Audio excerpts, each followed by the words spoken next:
سلامت عنا هبلي دحندو قنيخاتكم ازي زينا دامورا ايوم ارئست زينا ጉጅለህ ውሓት ዘወጥ አውጦ ዘሎ ውግእ ተጋሩ አይኮነን አይውግእናን ብዝብል መሪ ሐሳብ መድረኽ ዘተ ተሳሊጡ አዛዚ ኃይል ሰላም ሰራዊት ትግራይ ጀነራል ወደን ጥሩ ኣብ ትግራይ ዝመጽእ ለውጥን ሰላምን بمدرخ يقرتا تجارو نممرح مدلاوات توجينلو إلهم. أولاد حيل سلام بوليس تجراي أب تجراي كجاتو مزخولو جبناتن التحزا سبع أو مسلاتن بزملكت معبي عقب مسلتنا يوهب اللهم. أب ملا تجراي من إسي أم مجفاف زتوافرو عطقات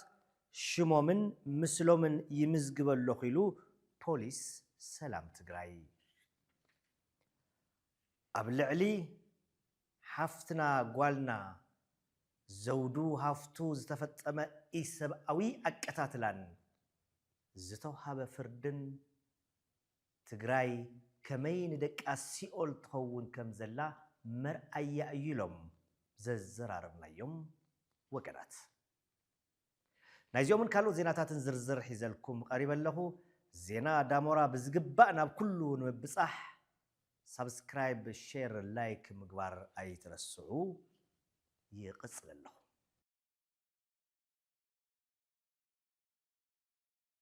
نو كلنا دك تግራይ نمسواتي ايرترا زقرب ጉጅለህ وحات زساورو زلو وግ اي وግእናን ايناتنان بزبل رأسي مدرخ زته تساليتو بيت مخري سلامن لوطن تግራይ زسنادو مدرخ زتم ربحاتات شعبيه ግብጽን البرهانن محلاو ተጻሚደ ዝብል ዘሎ ጉጅለህ وحات زوت አውጦ ዘሎ ውግ ንትግራይ አይምልከተናን ንዓና ንተጋሩ አይውግእናን ብዝብል ቴማ ዝተሳለጠ ኮይኑ አባላት ቤት ምኽሪ ሰላምን ለውጥን ዕድመስ ተገበረሎም አጋይሽን ዝተረኸብሉ መድረኽ ነው ኣብቲ መድረኽ ጉጅለህ وحات ዘተ ሰላም ተሐሲሙ ዘወጥ አውጦ ዘሎ ውግ ህዝብ ትግራይ ዘይምዃኑ መማያየጥ ጽሑፍ ዘቅረበ ተጋዳላይ ኮሎኔል ወደባተ እዩ ወደባተም ኣብ 2013-14 ነዓ ተጋደል ኢልና ከበራበርናዮም ባዕሉ መንእሰይ ትግራይ ንበረኻ ወሪዱ ንኩልና አድሒኑና እዩ ኢሉ እሞ ሕዚ ደኣ እንታይ ተረኺቡ እዩ ተጋደል ኣይጋደልን እናተብሃለም كساب مرشنتي من أسي زبصح زلهم تمالي زقلبنا من قدي زمرحنا زحابنا دقو مريقو زهابنا حزب تግራይ لومي نمنتاي يقاوم اللوم لومي دقو نمنتاي يحب اللوم لومي حزب تግራይ اتقرش زلو نمنتاي دقو نابز تفلاليو كتماتات إثيوبيا يلئخلهم إلنا كلنا تجارو نحسب تطويلنا نحسب بموال زحاتة كولونيل وداباتم حزي زوت أوت زلو وج تجارو وج حزبنا سلازي كون أيو بمبال مدمدمتو أغميتو يو ጉጅለህ وحات ዝፍክረሉ ዘሎ ውግ ሚሳይላትን መዳፍዕን ዝተፈላልያ ሃገራት ኣብ መሬት ትግራይ ክዘንቡ ዝዕድም ናይ ሓሽከር ውግ እዩ ዝበለ ኮሎኔል ወዳባተም ብቆንድ ግን እዚ ውግ ተጋሩ ኣብ ዘይምልከተና ንኤርትራይልና ክንጠፍእ ዝተመሃዘ ምህዞ ሻዕብያ እዩ ብምዋል ብዝርዝር ኣረዲኡ እዩ ኣብቲ መድረኽ ሕዚ ብጉጅለህ وحات ዝወጣወጥ ዘሎ ውግ ደቂ ትግራይ ዘይምዃኑ بعين حق منغستي بعين دبلوماسن بوليتيكان زرزر زبلتن التانه زقربه دما اوال علواي مريحنت بيت مخر سلامن لوطن تግራይ አይተዓምዶም ገብረስላሴ እዩ አይተዓምዶም ሽፍታ ጉጅለ በሁሉ አይነት መመዘኒ ካብ ህዝብ ትግራይ ዝተተፈአም ማህበረሰብ ዓለም ከም ጠንቅ ሰላም ዞባ ምብራቅ አፍሪካ ዝሪኦ ዘሎ ጉጅለን ሙሉእ ቅቡልነት ዘይብሉ ምዃኑን አስሚሩሉ እዩ ሕዚ መዋጽኦ ትግራይ ሰላማዊ ቃል ስምጥንኻር ህዝባዊ እምቢተኝነት ክውላዕ ምቅላስ ብፍላይ ኣብ ልዕሊ ሻዕብያ ተጀሚሩ ዘሎ ዲፕሎማሲያዊ ጸቕጢ ክትጠናኸርን ትግራይ ሓቋፋይን ብደቂ ትግራይ ክትመሓደር ምግባርን ምዃኑ ኣብቲ መድረኽ ብኣጽንኦት ተገሊጹ እዩ። ኣብ ክልል ስቱድዮ ኣብ ውሽጢ ስቱድዮ ናሃለና ሕዚ ዝበፅሐናይ ዜና ኣሎ። ኣብ ወረዳ ራያ ኣላማጣ ጣብያ መረዋ ሕዚ ረፋድ ከባቢ ሰዓት 2 ደብዳብ ድሮን ተፈጺመሎ። ሎሚ ንጎሆ ሰዓት 2 ዝተፈጸመ ደብዳብ ድሮን ኣብ ካልኣይ ብርኪ ቤት ትምህርቲ መረዋ ኣብ ልዕሊ ዝነበሩ ኣባላት ኣርሚ 26 ዝተፈጸመ ምዃኑ እውን ተረጋጊጹ ዘሎ። እቲ ተፈጺሙ ዘሎ ደብዳብ ኣብ 3 ቦታታት ምዃኑ እውን ተገሊጹ እዩ። ኣብ ካልኣይ ብርኪ ቤት ትምህርቲ መረዋ ሓደ ኣብ ጣብያ ዘሎ ጣብያ ፈልሲ ወይ ችግኝ ጣብያ ዝብልዎ እውን ሳልሳይ ድማ ኣብ ሓደ ዓብይ ዳዕሮ ኣብ ሰለስቲኦም ድማ ኣባላት ኣርሚ 26 ተኣኪቦም ከም ዝነበሩሉ እዩ ተፈሊጡ ዘሎ። ዝርዝር ዝበፅሐ ሓደጋታይ ይመስል ክንደይ ቁሱል ክንደይ ሞት ዝብል ፍጻመ ቅድሚ ሒደት ደቃይቅ ዘጋጠመ ስለ ዝነበረ ብዝርዝር ዝተገለጸ ነገር የለን። ኣብቶም ኣብ ኩሉ ግንባራት ዘለኹም መናእሰይ ኣሕዋትና ዕጡቃት ድማ ካብዚ ተግባር ክትቁጠቡ በብ ዘለኹምዎ ክትብተኑ ኢና መልእኽትና ንሕልፍ። ሕዚ ናብቶም ካልኦት ዜናታት ይሰግር ኣለኹ።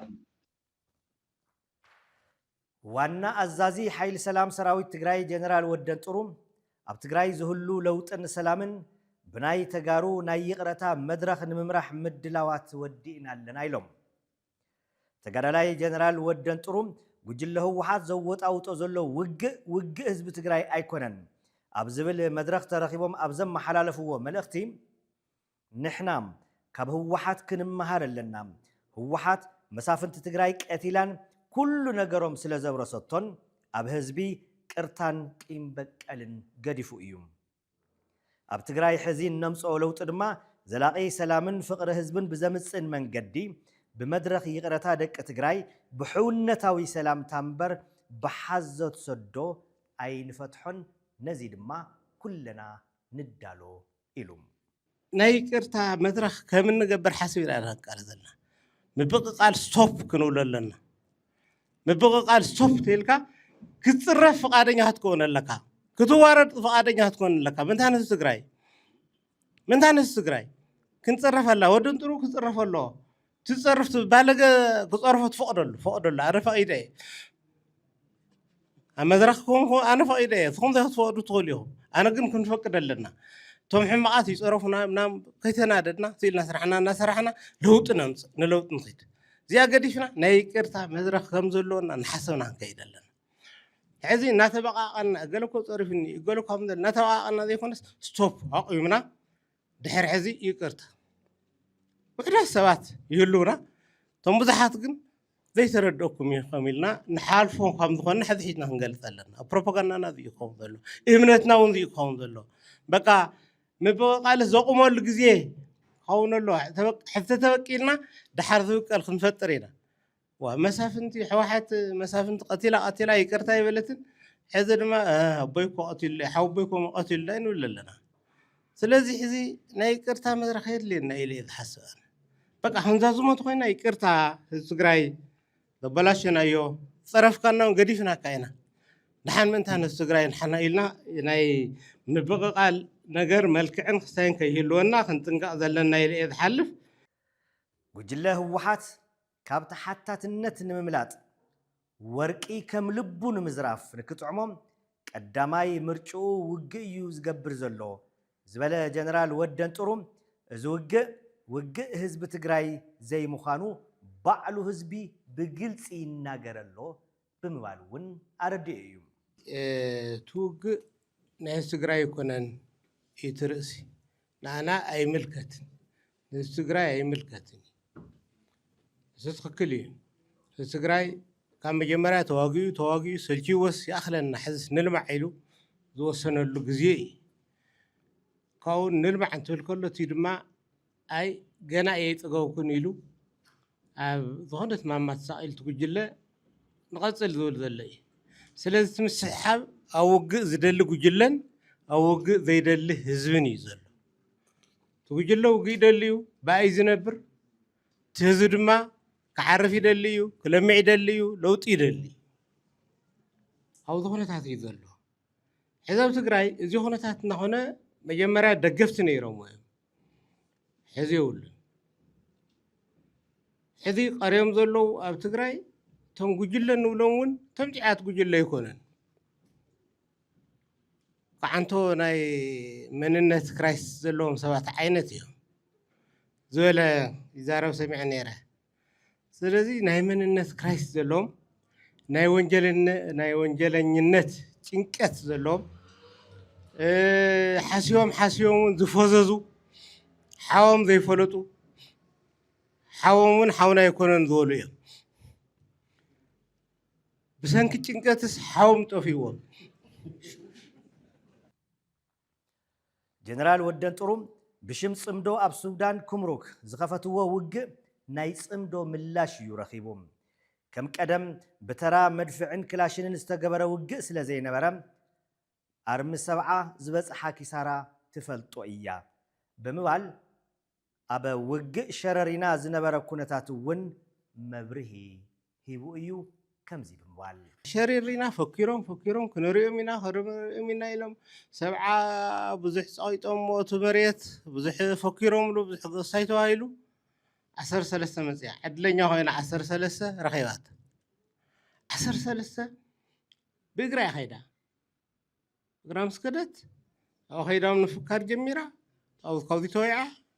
13 ትበሃል ኣሃዱ ሕዚ የላን ክትከይድ ከላ 2800 እያ ኸይዳ ሕዚ 400 ቀርያ ኣላ ንሶምን ይመፁ ኣለዉ ኣብ ታሪክ ተጋሩ 600 ተባሪኹ ይፈልጥን ብሓደ ግዜ ሕዚ 230 ብጥዕዮም ኣለዉ ካልኦት እውን ይመፁ ኣለዉ ትሰረፈ ልዕሊ 500 ድማ ቆስሉ ኣሎ እዚ መከላከያ ምስገን ዘሎ ብጣዕሚ ጽቡቕ ገይሩ ሒዝዎም ኣሎ ይከዋኸም ኣሎ ውግኣት ይሕክሞም ኣሎ 500 ዝበሃሉ ውግእ ተሸኪሙ ዘምፅእ ሓይሊ ፌደራሊ እዚ እውን ተጋሩ እዮም ከምታ ናይ ቀደም ከይንገብራ ከይንደግማ ኢሉ ብጥንቃቐ ገይሩ ዝከናኸኖም ዘለዉ እዩ ስለዚ ሕዚ እውን ዝውግእ እዚ ስኢሉ ኣይነበረን ብጣዕሚ ከቢድ ዝተቐናበረ ቴክኖሎጂ ዝተመኮረሉ ሲልካ ከምቲ ናይ ቀደም መድፍዕ ተኪሱ ገርመ ስለዚ ናብዚኣ ኢና ንኣቱ ዘለና ትሕዚ ዘለውን እዚኣ ተጋጥሙ ስለዚ ኖ ኢልና ኣይምልከተናን ዝብል ኣጀንዳ ምፍጣሩ ተወክል ኣይምልከተና ብዙሓት ተጋሩ ኢና ንሃልቕ ዘለና ዋና ኣዛዚ ሓይሊ ሰላም ሰራዊት ትግራይ ጀነራል ወደን ጥሩ ህዝቢ ትግራይ ኣይውግእናን ኢሉ ሽምጡ ገቲሩ ይቃለሰሎም ኩልና ብቁልጡፍ ንብፅሐሉ ሕግን ስርዓትን ብዝሓለወ መንገዲ ክንበፅሐሉ ይግባእ ብፍላይ ኣብ ትዕጡቕ ጉጅለ ዘለኹም መናእሰይ ድማ ሕሰብሉ ህይወትኩም ኣትርፉ ብምባል መልእኽቶም ኣመሓላሊፎም እዮም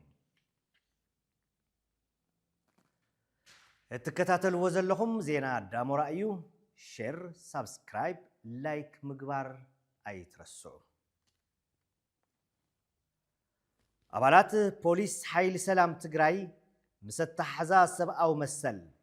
ሕዚ ኣብ ትግራይ ዘጋጥሙ ዘለዉ ገበናትን ካልኦት ሕግታትን ብዝምልከት መዕበይ ዓቕቢ ስልጠናታት ይወሃበሎም ኣዛዚ ሓይሊ ሰላም ፖሊስ ትግራይ ኮሎኔል ወድባተም ተስፋ ቆሪፁ ምስ ዓለም ለኸ ኣሸበርቲ ዝመሓዞ ዘሎ ጉጅለ ህወሓት ከተማታት ትግራይ ብስርዓት ኣልቦነት ንኽጥቃዓ ዝገብሮ ዘሎ ምንቅስቓስ ብትኹረት ይከታተልዎ ምህላዎም ንዜና ዳሞራ ገሊፆምሉ እዮም ብምዃኑ እውን ኣብዚ ሕዚ እዋን ሓይሊ ሰላም ፖሊስ ትግራይ ንድሓር ከጋጥሙ ኣብ ዝኽእሉ ገበናትን ዕግርግራትን ውሑዳት ጉጅለ ዕጡቓት ኣብ እተሓዛ ሰብኣዊ መሰል ካልኦት ሃገራውን ክልላውን ሕግታት መዕበይ ዓቕሚ ስልጠናታት መሃብ ተጀሚሩ ኣሎ ኢሎም ኮሎኔል ወድባተም ብኻልእ ዜና ኣብ መላእ ትግራይ ኣብ ምግፋፍ መናእሰይ ተዋፊሮም ዘለዉ ዕጡቓትን ዘይዕጡቓትን ሰባት ሽሞምን ምስሎምን ብእሪ ቁፅሪ ተታሒዙ ከም ዘለውን ንምፍላጥ ተኻኢሉ ኣሎም ኮሎኔል ወድባተ ከም ዝበሎም ብፍላይ ኣብ ከተማ መቐለ ኣብ ዝኸፍአ ተግባር ግፋን ጉቦ ምቕባልን ተዋፊሮም ዘለዉ ዕጡቓት ብደንቢ ስለ ዝተጸንዑ መጠንቀቕታ ወረቐት ጽሑፍ ናብ ሕድሕድ ገዛውቶም ክበጽሖም ከም ዝተገበረ ግልፂ ገይሮም ንዝበጽሖም መጠንቀቕታን ሕውነታዊ ምኽርን ንጎኒ ገዲፎም ህዝብና ምግፍዖም ኣብ ልዕሊ ዝቕጽሉ ገፈፍቲ ስጉምቲ ከም ዝውሰድ ዘጠንቀቐ ኣዛዚ ሓይሊ ሰላም ፖሊስ ትግራይ ኮሎኔል ወድባተም بقندو جن أم مقفاف توافركم زلهم أحاتن أحواتن نبعلهم ندقهم دمنت أبز تكل سراح أي تساتفهم مس حزبهم وقنو بمبال ملأختي أم حلالفو إيوم تكتاتلو زلهم زينا دامو رأيو سبسكرايب مقبار يترسعو شير مقبار لايك مقبار يترسعو أبا مودة أتام لما أنا أملا تقراي أملا علم نزر لنا تقارو زحزن زدنقص وسانة توسينو سمعنا عنا من البات زقات أمزي كلنا حدو خينا أبلعلي سألاتنا كن اللعال زقبرو سانوون خوني خيل أبلعلي زودو هافتو تبهال حافتنا بدقي جنرالات بدقي كورنالات تقراي استفتصب مسكح كحي أكتاتلان زسنبد إفتحاوي وسانة سبر سمع بيت فرد تقراي سيول دقا كوينا نايمه اللاوا زلع على مجلس يولو بزحات صحفتيم بمأخلاي بيت فردي زوبا مقلم عد ملكع استفردهم حدا ودي مكتل كوميشنر بوليس تقراي كورنيل قبرس اللاسة إنيرو اتخال ايك اتالي تواهيلو تفريد وزن بردما أبقزا كورنيل قبرس اللاسة زقمت كاربا زمدوم يوم كوتاس قوالدخا زودو بدقي كورنيلات أبقنا شندا بمكيناتو قوتيتا أب مأخل مقل عد حقي تقتلا أبقنا شندا بمكيناتو قوتيتا استقتلت حفتنا زودو حفتوم قوال حادة تقراوي قوال حادة دخا تقراوا أيام زوبا مقل عد ملك كعس زفرد اللوم قبنياتات تسفاي قبر مدهن زبها لمكتر بريزيدنت لعلواي بيت فرد تقراي كم يبيلو بانس أيلوهم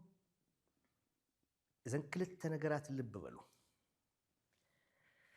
سبر سمعي بيت فردي تقراي مالتيوم أقلقلوت بهراوي مردأتان دحننتن زحازو ديجيتال مردأتا ببعال ميا قريبو كرد عزيزو نيرو إيو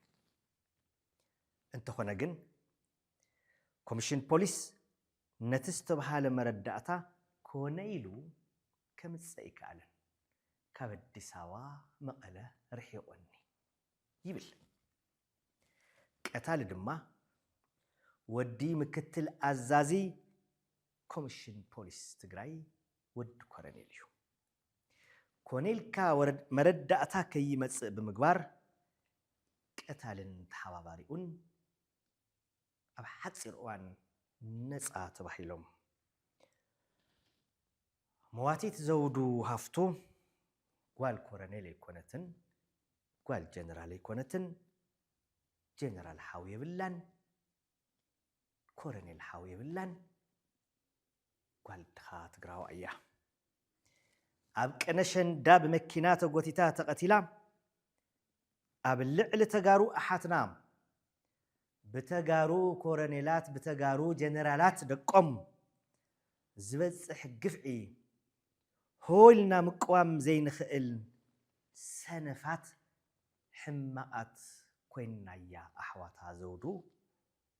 كل التموت مويتا لتأنكونا يسب مسكر مسمواتي زنبرت سمهال قبر اكزابير ون شعو حدقا بس حوا أب هوسبيتال نيرا دحروسون معالتات بوليس تقراي مسيو كابعارات هوسبيتال أوتسي وسيدوام لعلي شمونت أوارحون بيت فردي كيفلت سب كيفلت حابيو آسيروا بيت سبا ناب بيت فرد زبهال زي كي يسقعو ببوليس تخل كيلوم تفراريهم سلمنتاي قتالي ود مكتل كوميشنر بوليس تقرأيو ود كورنيل قبرسلاس إياه زودو قال كورنيل يكونتن زودو قال جنرال يكونتن زودو قال دخات قراوا إياه دحر حزي